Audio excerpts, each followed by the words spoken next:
Study IQ IAS, अब तैयारी हुई affordable. Aryan invasion theory, true और fake? Welcome to study IQ। मेरा नाम है आदेश सिंह।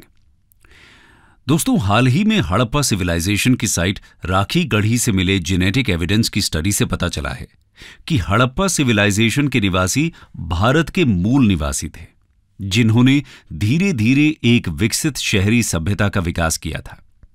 यह अध्ययन लगभग 4600 साल पहले हड़प्पा सभ्यता के राखीगढ़ी नामक स्थान पर रहने वाली एक महिला की DNA स्टडी पर आधारित है, जिससे पता चलता है कि हड़प्पा सभ्यता के निवासी अंडमानी जीन पूल के थे और ये जीन पूल आज सभी भारतीयों में मिलता है। इस स्टडी ने यह भी प्रूव किया है कि हड़प्पन सिविलाइजेशन के निवासी आर्यों से पूरी तरह से अलग थे, क्योंकि इनमें आर्यों से जुड़ा विशेष R1A जेनेटिक मार्कर नहीं मिला है। इस स्टडी ने आर्यों के भारत आगमन से जुड़े विवाद को एक बार फिर से जिंदा कर दिया है। आज के वीडियो लेक्चर में हम आर्यों से जुड़े इसी विवाद पर चर्चा करेंगे। वास्तव में आर्यन इन्वेजन थियरी 19वीं और 20वीं सदी में अंग्रेजों द्वारा विकसित एक हाइपोथेसिस है, जिसमें कहा गया है कि आर्य नामक लोगों के एक समूह ने हिंदू कुश माउंटेन पार करके भारत पर आक्रमण किया और हिंदू घाटी सभ्यता को नष्ट कर दिया। इस सिद्धांत के विरोधियों का तर्क है कि यह परिकल्पना भारत की ब्रिटिश विजय को सही ठहराने के लिए बनाई गई थी और इसका कोई आर्कियोलॉजिकल या जेनेटिक आधार नहीं है। आइए आगे बढ़ने से पहले हम ये जान लेते हैं कि आर्यन इन्वेजन थियरी क्या थी। Aryan invasion theory. Aryan invasion theory पहल मैक्स म्यूलर नामक एक जर्मन इंडोलॉजिस्ट द्वारा दी गई। उन्होंने संस्कृत भाषा का अध्ययन करके यह बताया कि संस्कृत और यूरोपीय भाषाओं में काफी समानताएं हैं और भारत में वैदिक संस्कृति का विकास विदेशी मूल के आर्यों द्वारा किया गया था, जिन्होंने 1500 BCE के आसपास भारत पर हमला करके हड़प्पा सिविलाइजेशन को नष्ट कर दिया था। ब्रिटिश और यूरोपियन स्कॉलर्स द्वारा लिंग्विस्टिक सिमिलैरिटीज के अलावा आर्कियोलॉजिकल एंड लिटरेरी एविडेंसेस को भी आर्यन इन्वेजन थियरी को प्रूव करने के लिए पेश किया गया। जैसे आर्कियोलॉजिस्ट मॉर्टिमर व्हीलर ने 1947 में हड़प्पा के एक्सकेवेशन में फोर्टिफाइड माउंट एबी से मिले लगभग 33 ह्यूमन स्केलेटन्स को आर्यों के हमले के साथ जोड़ दिया था। इसके अलावा ऋग्वेद में वर्णित दाशराग्य युद्ध को भी आर्य अनार्य युद्ध के रूप में दिखाया गया। ये युद्ध भारत जन के राजा सुदास और 10 राजाओं के एक संघ के बीच रावी नदी के तट पर लड़ा गया था, जिसमें सुदास की जीत हुई थी। आर्यन इन्वेजन थियरी के तहत इस युद्ध में सुदास को आर्यों के प्रतिनिधि के रूप में दिखाया गया है, जबकि 10 राजाओं के संघ को अनार्य या स्थानीय बर्बर ट्राइब्स के रूप में दिखाने का प्रयास किया गया है। इस तरह से आर्यन इन्वेजन थियरी में इंद्र नामक देवता, जिसे ऋग्वेद में पुरंदर यानी शत्रु दुर्गों को नष्ट करने वाला कहा गया है, की पहचान हड़प्पाई दुर्गों को नष्ट करने वाले अधिपति के रूप में करने की कोशिश की गई है। आर्यन इन्वेजन थियरी के तहत यह माना जाता है कि इंडियन सबकॉन्टिनेंट में नॉर्थ इंडिया में रहने वाले गोरे व साफ रंग के लोग यूरोप से आए आर्यों के ही डिसेंडेंट हैं, जिन्होंने नॉर्थ इंडिया में वैदिक संस्कृति की स्थापना की और डार्क कॉम्प्लेक्शन के द्रविडियन लोगों के समूह को सदर्न इंडिया की ओर धकेल दिया और मूल निवासियों पर अपनी लैंग्वेज और कास्ट सिस्टम इंपोज कर दिया। अपने कॉलोनियल इंटरेस्ट्स को पूरा करने के लिए अंग्रेजों ने इस थ्योरी को खूब बढ़ावा दिया। इस थ्योरी ने ब्रिटिश शासकों के लिए खुद को एक ऐसे आर्य समूह के रूप में दिखाना आसान बना दिया, जो भारत को ब्रिटिश शासन के माध्यम से ट्रू सिविलाइजेशन का उपहार दे रहे थे। इस थ्योरी के जरिए अंग्रेज भारत पर ब्रिटिश सत्ता की वैधता सिद्ध करना चाहते थे और डिवाइड एंड रूल पॉलिसी के तहत भारतीयों को एक दूसरे के खिलाफ खड़ा करना चाहते थे, जिसमें वे सफल भी रहे। इस थ्योरी के जरिए अंग्रेजों ने भारत को नॉर्थ वर्सेस साउथ में बांट दिया। जहां नॉर्थ के लोग आर्य सिविलाइजेशन के प्रतिनिधि बना दिए गए, वहीं साउथ के लोगों को द्रविडियन सिविलाइजेशन का प्रतिनिधि दिखाया गया। इस पर आज भी बहस होती है कि सही क्या है। क्या आर्यों ने वास्तव में भारत पर हमला कर हड़प्पा सभ्यता को नष्ट किया था, या फिर वे यहीं के मूल निवासी थे?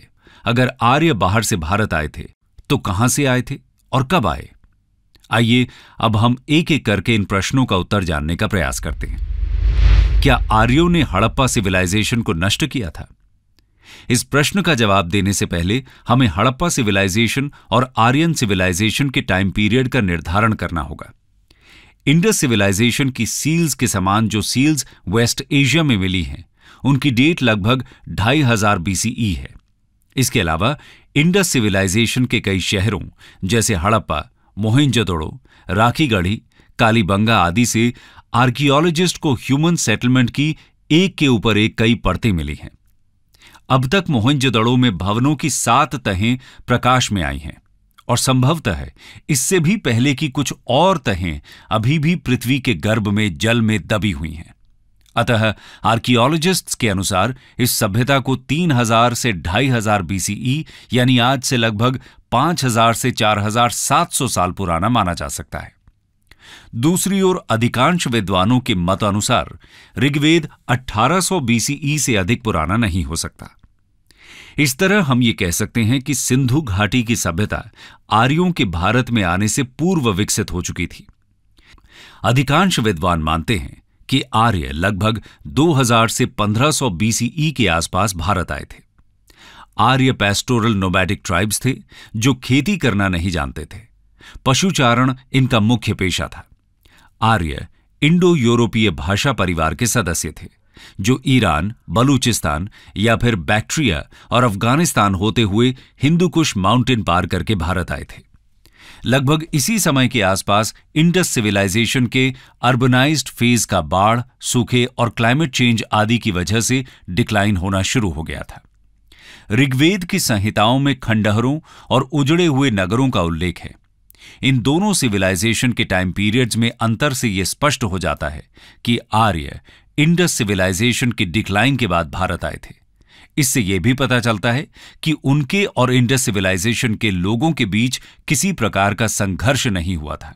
वास्तव में अंग्रेजों ने भारत पर अपने शासन को लेजिटिमाइज करने के लिए आर्यों द्वारा भारत पर हमले की थ्योरी गढ़ी थी।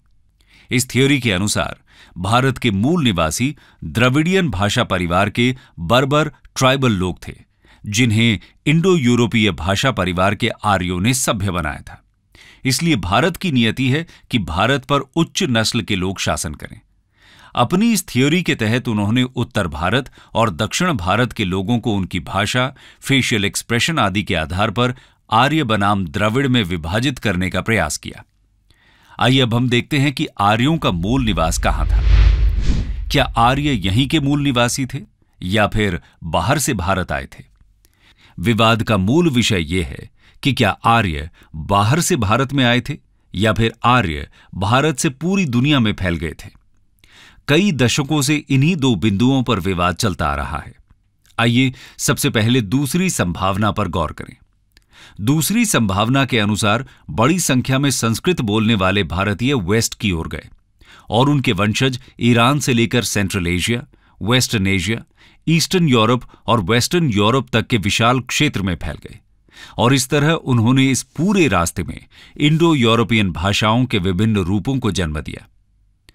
परंतु यदि सचमुच ऐसा होता तो इस पूरे रास्ते में भारतीय मूल के लोगों के जेनेटिक सिग्नेचर के एविडेंसेस मिलते। यदि हड़प्पा सभ्यता के पहले या बाद में भारत से बाहर कोई भी माइग्रेशन हुआ होता जिसकी वजह से इंडो यूरोपियन भाषाओं का प्रसार हुआ, तो हमें सेंट्रल एशिया से लेकर वेस्टर्न यूरोप तक सारे रास्ते में इसके आर्कियोलॉजिकल एंड जेनेटिक एविडेंसेस मिलते। जेनेटिक साइंटिस्ट्स ने हड़प्पा सभ्यता से पहले के आदिम भारतीयों के जेनेटिक कोड को चिन्हित करने में सफलता प्राप्त की है और इसी जेनेटिक कोड के आधार पर वैज्ञानिकों ने यह निष्कर्ष निकाला है कि इस पूरे रास्ते में आदिम भारतीय अंडमानी जेनेटिक संरचनाओं का कोई भी एविडेंस नहीं मिला है। अब पहली संभावना पर विचार करने से पहले हमारे लिए एक सवाल का उत्तर जानना बहुत जरूरी है कि अगर इंडो यूरोपियन भाषाएं यूरोप और एशिया के बड़े हिस्से में फैली हुई हैं, तो क्या इस जियोग्राफिकल रीजन में किसी प्रकार की जेनेटिक सिमिलैरिटीज भी दिखती हैं? तो इसका उत्तर है हां, दिखती हैं। ऐसी समानता है Y क्रोमोसोम हैप्लोग्रुप R1A और उसका सबक्लेड R1A-M417 जिसका बिखराव स्कैंडिनेविया से लेकर दक्षिण एशिया तक पाया जाता है। जिसके दायरे में लगभग सारी की सारी इंडो यूरोपियन भाषा बोलने वाली दुनिया आ जाती है। वाई क्रोमोसोम हैप्लोग्रुप R1a को आर्यों का जेनेटिक मार्कर माना जाता है। यानी हम ये कह सकते हैं कि जिन लोगों में Y chromosome haplogroup R1a genetic signature मिलता है, उनके पूर्वज आर्य थे। आनुवांशिकी वैज्ञानिकों के अनुसार 3800 BCE के आसपास सबक्लेड R1a M417 दो ग्रुप्स R1a Z93 और R1a Z282 में डिवाइड हुआ था। आज R1a Z282 यूरोप में दिखाई देता है, जबकि R1a Z93 central and south Asia में दिखाई देता है, और इससे भारत में निवास करने वाले लगभग सभी R1a जेनेटिक मार्कर वंशावलियों की जानकारी मिल जाती है। सबक्लेड के विभाजन का अर्थ है कि 3800 BCE में एक ही जगह से ये लोग दो अलग अलग दिशाओं में यानी यूरोप और एशिया में फैल गए और उन्होंने वहां के स्थानीय लोगों से संबंध स्थापित किए। अब हमें इस तथ्य का पता लगाना होगा कि सेंट्रल और साउथ एशिया में आर्य कहे जाने वाले R1a Z93 जेनेटिक ग्रुप से संबंधित लोग कौन थे और कहां से आए थे। जेनेटिक साइंटिस्ट डॉक्टर पीटर ए अंडरहिल की रिसर्च से पता चला कि वाई क्रोमोसोम हैप्लोसमूह R1a M417 और उसके सबक्लेड R1a Z93 का सबसे पुराना साक्ष्य यूक्रेन में मिला है, जो 5000 से 3500 BCE के बीच का है। समारा रूस में भी इसी टाइम पीरियड में R1a M417 और उसके सबक्लेड R1a Z93 के साक्ष्य मिले हैं। इससे यह स्पष्ट हो जाता है कि इंडो यूरोपियन भाषा बोलने वाले और खुद को आर्य कहने वाले लोग यूक्रेन, समारा और रूस से धीरे धीरे माइग्रेट करके यूरोप और एशिया के विभिन्न हिस्सों और भारत में फैल गए थे। रिसर्च में पाया गया है कि भारत में सबक्लेड R1a Z93 की उपस्थिति ईसा पूर्व 2000 से लेकर ईसा पूर्व 1500 तक दिखती है, इससे पहले नहीं। यही वो समय है जिसके बारे में आर्कियोलॉजिस्ट बताते हैं कि आर्य लगभग 2000 BCE से लेकर 1500 BCE के बीच मध्य एशिया व स्टेप रीजन से चलकर यहां आकर बस गए थे। राखी गढ़ी में मिले हड़प्पा काल के ह्यूमन फॉसिल से प्राप्त DNA की स्टडी से भी यही जानकारी मिलती है कि हड़प्पा के निवासियों में स्टेप से आए लोगों की वंशावली के अवशेष मौजूद नहीं हैं। इससे यह और भी स्पष्ट हो जाता है कि स्टेप रीजन के इंडो आर्यन लैंग्वेज बोलने वाले लोगों का भारतीय महाद्वीप में आगमन तो हुआ था, परंतु ये आगमन हड़प्पा सभ्यता के बिल्कुल अंतिम चरण में यानी ईसा पूर्व 2000 के आसपास ही हुआ था। आइए अब हम आर्यों के भारत आने के संदर्भ में लिंग्विस्टिक एविडेंस पर विचार करते हैं। Linguistic evidence. भाषा विज्ञानियों का मानना है कि भारत आने से पूर्व आर्यों का अपना पूर्ववर्ती इतिहास था। वे मानव जाति के एक अति प्राचीन समूह के सदस्य थे और बहुत दिनों तक वे उन लोगों के साथ रहते थे जो Greece, Rome, Germany, England, Holland, Scandinavia, Spain, France और रूस के लोगों के एंसेस्टर थे। इन भाषा विज्ञानियों के अनुसार इंडो यूरोपीय भाषा परिवार के लोग अपने मूल भावों के एक्सप्रेशन के लिए जिन शब्दों का इस्तेमाल करते थे, वे शब्द आज भी उनके वंशजों द्वारा समान रूप से इस्तेमाल किए जाते हैं। जैसे संस्कृत के शब्द पितृ और मातृ, लैटिन के पेटर और मेटर, ग्रीक के पटेर और मटेर, अंग्रेजी के फादर और मदर और जर्मन के वटेर और मुटेर से अत्यधिक समानता रखते हैं। इसके अलावा ऋग्वेद में वर्णित इंद्र, मित्र, वरुण, नासत्य नामक देवताओं का उल्लेख पर्शियन ग्रंथ जिंदवेस्ता में इसी रूप में मिलता है। इससे भी इनके एक ही भाषा परिवार के होने की पुष्टि होती है। भाषाओं की इसी समानता के कारण अनेक विद्वानों का यह मानना है कि भारत आने वाले आर्य इंडो यूरोपीय भाषा परिवार के सदस्य थे। निष्कर्ष। इस प्रकार हम कह सकते हैं कि आज जेनेटिक साइंस, आर्कियोलॉजिकल साइंस और लिंग्विस्टिक्स आर्यों के भारत आगमन के विषय में एक ही निष्कर्ष पर पहुंचे हैं कि आर्य भारत में बाहर से आए थे, परंतु यह कोई हमला नहीं था। आर्यों ने यहां आने के बाद भारत के स्थानीय निवासियों के साथ जिन्हें हम द्रविडियन लोकल्स कह सकते हैं, के साथ मिलजुल कर रहना शुरू कर दिया।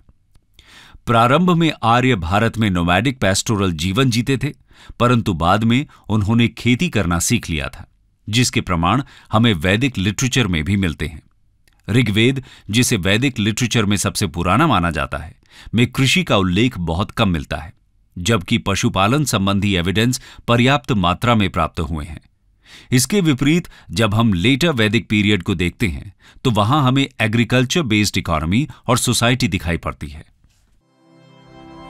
स्टडी IQ IAS, अब तैयारी हुई अफोर्डेबल।